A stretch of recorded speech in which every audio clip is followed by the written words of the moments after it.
Welcome to Exploring the Mystical Side of Life with your host, Linda Lang. Hi, this is Linda Lang from ThoughtChange.com. I'm here today with Donna Brown, the founder of Walking Compassion, a writer and business consultant. And today we're talking about her spiritual journey on the Camino Trail. Welcome, Donna. Thank you so much, Linda, for having me. It's a joy to be here. It's absolutely a pleasure to have you here. And I'm really curious about your experience on the Camino. A lot of people take that journey for spiritual reasons or personal transformation. Why did you? Quite often when we do something in life, you will have our reasons, right? I'm going to do this because of, such and such a reason. But as we undertake that activity or do whatever it is that we decide we're going to do, the real reasons reveal themselves a little later. I think let's say the first thing that gets you to do that is what you needed to get on that path. So I've had a very challenging few years and I've really felt frozen, like physically frozen. And I went through some very, very bad periods where I wouldn't leave the house for weeks at a time. And I have some wonderful friends, and one in particular who was giving me these channeled messages and saying, you need to walk an hour or two every day. And I kind of did for a while. And then all of a sudden I had this one day, I felt like every cell in my body, every particle, every atom, every space between every atom said, you need to walk. It's hard to describe, but it was just so complete. It was like, you need to walk. And it's like, all that walking you didn't do? We've added it all up and you kind of need to do it. And I just felt that I needed to take a big break from something that was very disruptive from what I'd been doing before. And that was one thing. The other thing is I had this vision of me, on climbing Kilimanjaro.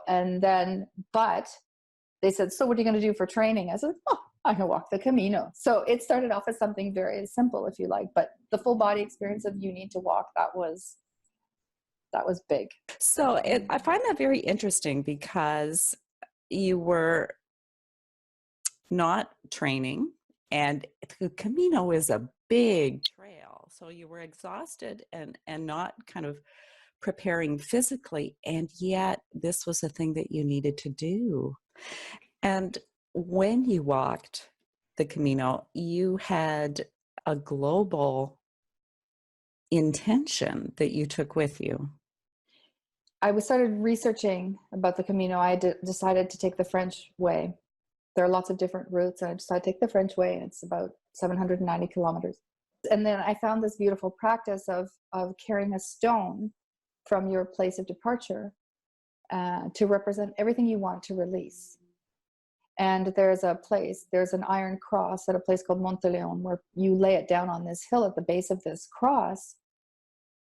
And as a sign of release, I thought it was really interesting that it's about 2/3 of the way to Santiago de Compostela.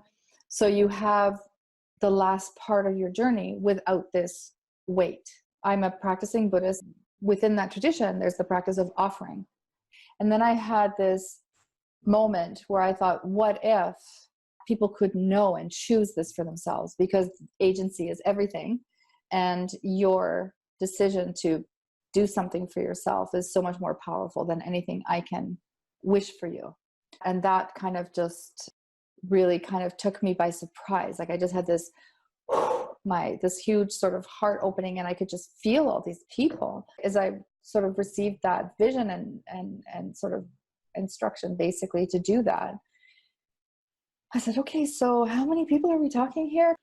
And so I hear the word 100,000 and I freak out. So I had a major freak out about that. I said, how can I do that? How can I do that? Well, I realized later that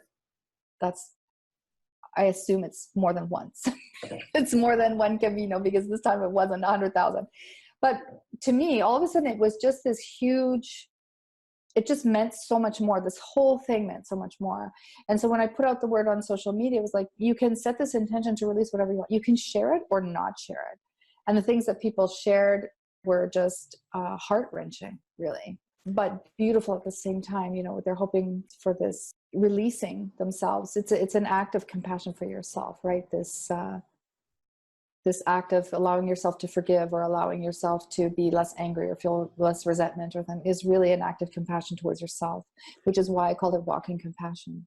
I don't know how other people feel about this, but you're not meant to actually take on their energy. You're just really meant to be a conduit for something. So even the stone itself was a representation and a conduit for that. It was a very interesting moment when I put it down. But so really, I'm just a catalyst for a process that they're choosing for themselves. So it's really like being a pipe, you know, for water, and nothing is supposed to touch. I felt a responsibility if I sort of got into the sort of, I guess, more ego space of reading what they've been through, and you kind of had to stay in the place of compassion, which isn't that place. And knowing that they're just really doing this for themselves, and just helping them and showing them that as a group, as a community, because in the end there were like 1,500 people that set their intentions for this, which was amazing, really. And so I think there, again, the power of community in helping us transform is community of practice is there to sustain you and to encourage you. And the energy of the group is powerful. Very powerful. Group work is very powerful because it just builds. It builds and builds. And there's a little bit of a morphogenic field that goes on as well. Yes, exactly. Yeah, that's fantastic. So how long did it take you to complete? It took me, I went to Santiago, then I went further on to what's called Finisterre, which is the end of the world. It was the end of the sort of known world kind of thing. So it was about 880 kilometers altogether, and that took me 35 days. So I'd love to know what you learned and how you transformed. Wow. Just to step out of the Camino for a moment, I learned after my separation, that you can put yourself last even if you live by yourself. And I think a lot of women do that. You can put yourself last even when you live alone. So I was very much in that space. And it's always easier for me to look after other people. I think a lot of women and a lot of people a lot of women who are also mothers can very easily fall into that habit. And I realized that I needed to look after myself, really look after myself, if I was actually going to do something for other people. And it's something that I tend not to do, right? And so for me to stop and have to really, really think about what my body needed, what I needed to do to be able to do the thing I had promised, was really important. And then the backpack, that was huge, huge. There's a thing on the Camino where, you're a real pilgrim if you carry your backpack, and not a real pilgrim if you don't carry your backpack, because you can send it ahead for like 3 euros a day. And I felt like saying, we are all stupid if we don't do it, because there's no actual spiritual gain in carrying something. But when I let it go, the first day I walked without it, it's just like, whoa, I felt like I had all the weight of everything I'd been carrying for all those years, the last 7 years, especially, just were taken away with that backpack. And I was really left with this little mini thing that I had, and it had the stones, some water, and like my money. And then I was like, why am I here? It's like, no, you are here to carry these stones. You're here to focus on compassion. You're here to be in nature. You're here to walk. You're not here to carry your toothpaste. Like that, literally the message was, the message was, that's not important. You're not supposed to be thinking about things that are so mundane. It's pointless weight. So I started thinking about, what do we carry that's pointless? Like, what do we do that weighs us down, that in our business, in our home life, whatever, that makes us feel heavy? And I think there are things that are pointless. Like, no, you need to only do what you're meant to do, because that is where the joy will be. That is where the transformation will be. That is where you will have the energy to focus on the real things, because I was exhausted at the end of these days. It sounds like you learned some self-compassion. Right. Well, it really does have to start with the self, doesn't it? Before you can truly give it. Absolutely. Which is why this offering of release for other, releasing anger and all those things, as I said, it's really about self-compassion. So this whole journey also for these other people was to, and I really felt them with me, because my original intention, the energetic intention, was that they receive the benefit of the pilgrimage as if they had walked themselves. It was a very powerful thing, and I kept very much in that space. And so when I talked about it, I kept saying our journey. I felt very much that these people were with me, and it was so beautiful to see what happened. I think it's a great metaphor. And one of the things that I'd really like the listeners to understand is that when we carry emotional baggage, it does have weight. Oh my goodness. And when you release it, you feel so much lighter and so much freer. You were saying something interesting. We were talking about before we started recording, and we were talking about this one thing that had happened to me. I was very focused on, releasing all the resentment and anger I had over this period, and hurt and all the things. And at one point, I literally felt a part of me detach itself and just stand there as I was walking ahead. And it was like literally just standing in the middle of the path behind me. It's very hard to describe, but because I was just really focusing, releasing all anger and this and that. So that part of me that was so focused on all of that hurt said, okay, bye. She would say, okay, I'll take it away. It's like, no, you need to come with me. Leave those things. And, that's what, we were both talking about this, is that space of, when you release something, you also need to create a positive intention, so that part of you that was busy feeling hurt, angry, depressed, frustrated, I don't know, whatever you were feeling, has to have something else to do, or it'll just go back to doing, it'll just say, oh, you're not going to give me something new to do. Okay, I'll just go back to worrying again, or feeling anxious, or feeling angry, or feeling fear, or whatever it is. So that was a big thing. And we don't want to disconnect that part, because we don't want to be a fragmented self. We want wholeness. So giving these parts that have carried this pain for us for so many years a new job, is really important. Yes. Yeah, it's kind of like that thing is that in nature, there's no such thing as a vacuum. You have to give that part of you something else to do. But I also had to say, I need you, like, come and play with me. Like, no, so now your new job is play, joy. But it's like, no, now you need to be joyful. And now let's create something that's positive. And you have to, and make sure that fear and resentment and all that stuff doesn't come back. And so she came skipping back, all excited, and I think there are so many parts of us that do get, energetic parts of us that do get fragmented, and they do over lifetimes, right?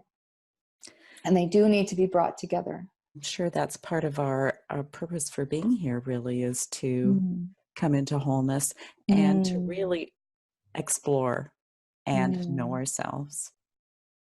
The whole Camino was, it's a very special thing. And it doesn't always mean good. There are lots of parts to it that are hard. There are lots of people that they say that the Camino, if you're not meant to finish it, will throw you off. And so people will have weird things happen and they have to leave, or like weird accidents or something will happen. I don't know, weird things will happen and they have to stop. It's very interesting. But you can feel the energy of all the people who have done it. You can really, really feel it. I found it very depressing at the beginning, for example, because I would look at this huge number and I would feel awful and saying, oh my God, I'm never going to finish. So I didn't even want to know the number. And I think that's what happens to a lot of people. We will have this big vision of something beautiful, and then it's too much. When you kind of realize how much it is, how big it is, you kind of go, ah! And so my advice there is just like, forget about it and focus on just this one thing, just this, not even the day, I just need to get to the next town. I just need to get to the next thing. I just need to, even if it's like 2 kilometers or 1 kilometer, something like that, like breaking it down, which does bring you into the here and now. It's so the more present you can be, like you've set your goal, you can almost forget about it in some way, because you know where you're going. Like you don't have to question that. It's just really set that goal and then just allow yourself to just do the little things. I think your journey was amazing and a real metaphor for life. You would freak out if you knew the whole journey, because I think that that's exactly what people would do with their life purpose. If they knew the whole thing, they would freak themselves out. And that's why we do it one step at a time. Our soul knows where we're going, and life just leads us perfectly. And then I had a weird experience at the very end, which I'd like to share. So there's this, they call them way markers, those stone things that you'll see. And there's one at Finisterre, which is where the lighthouse is. It's the 00, right, kilometers.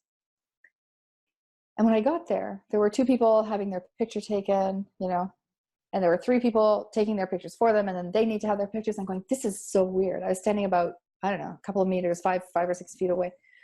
Going, this is very weird. I've walked 880 kilometers plus, because I took a few detours, not always planned.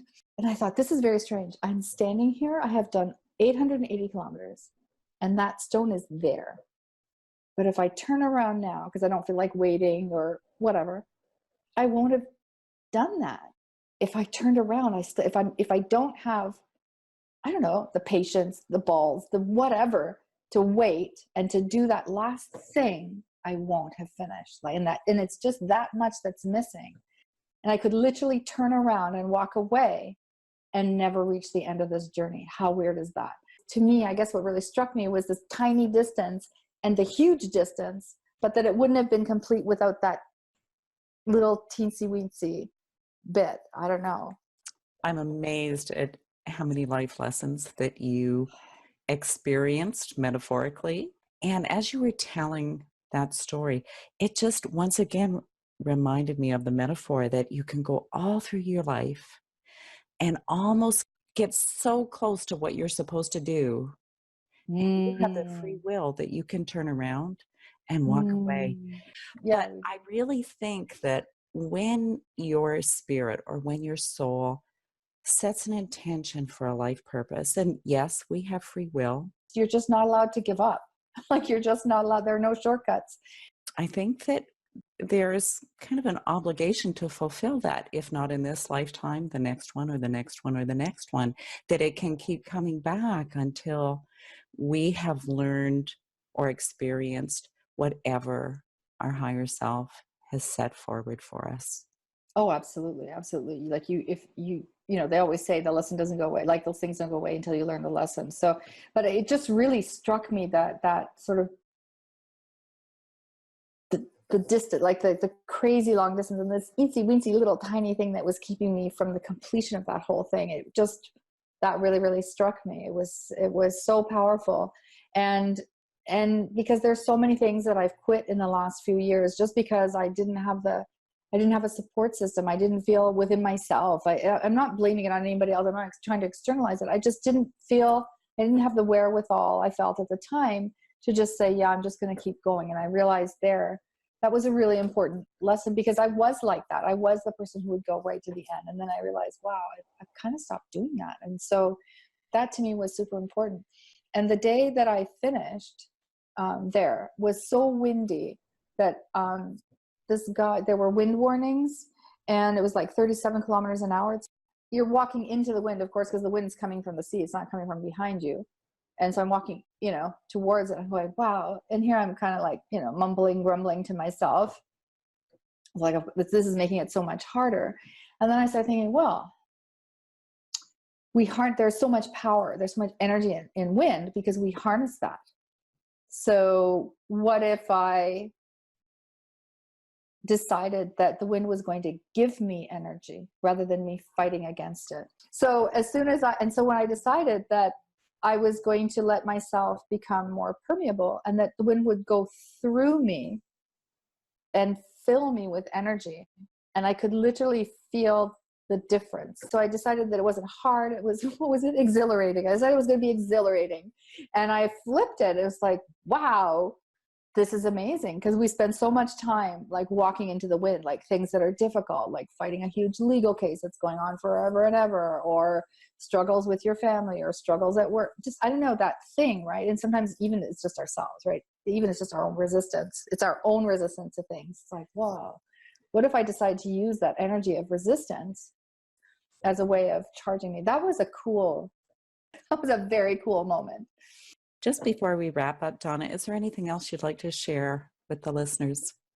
The healing for me, so the transformation because your podcast is all about transformation. So for me, the biggest transformation was healing, the power of collective healing. I don't think I had really experienced it that much. It's much more common to, let's say, experience collective meditation or collective, like, with yoga, or I don't know, on retreats. I mean, these collective spiritual experiences can be in many different ways, but this sort of huge release for 1,500 people and planting the stone. And I set the intention. So for anybody who wants to, Walking Compassion is ongoing. I'm going on a pilgrimage to Tibet in August. And that is all. The focus is on compassion for others. But the stone that I set there was really for anybody who ever does join the community. I mean, it's a free community. I mean, who decides to be part of this, that they will have that available to them. So, and it was like I could feel this kind of like an opening into the earth, like I could feel it opening, and because they were setting something to release, but also positive intentions. So I could this little stone kind of opened up this huge, I don't know, this connected like to the earth and then to source. It's a very powerful, and it's still there. Like it's there for anybody who wants to take advantage of it. And I told my community they're not everybody was ready to hear that, but that they can go back at any time to that and release anything that they feel is a very safe and clean release thing there. So Walking Compassion is going on in the future, and I just hope people have compassion for themselves. That's what I wish for everyone. So Donna, why don't you tell everyone how they can connect with you or become part of Walking Compassion? Oh, that's great. So I'm walkingcompassion.com is the website. There's also a Facebook group if you like a little more of the visuals in social media. But just that act of joining will help plant the seeds of more compassion for yourself. And then, of course, that spills out inevitably into more compassion for the world. So walkingcompassion.com or Walking Compassion in the Facebook group, or Donna Brown. You can find me on Facebook. Wonderful. Thank you for sharing your experience with us, Donna. You always create such receptive and beautiful spaces for people to be themselves. Thank you. Thank you. We hope you enjoyed this episode of Exploring the Mystical Side of Life. You can find us on YouTube, iTunes, Facebook, and we're new on Podcoin, where you can receive points for listening to podcasts, and you can use that for charity or for your own rewards. This has been Linda from thoughtchange.com. We'll see you again next time. Bye for now.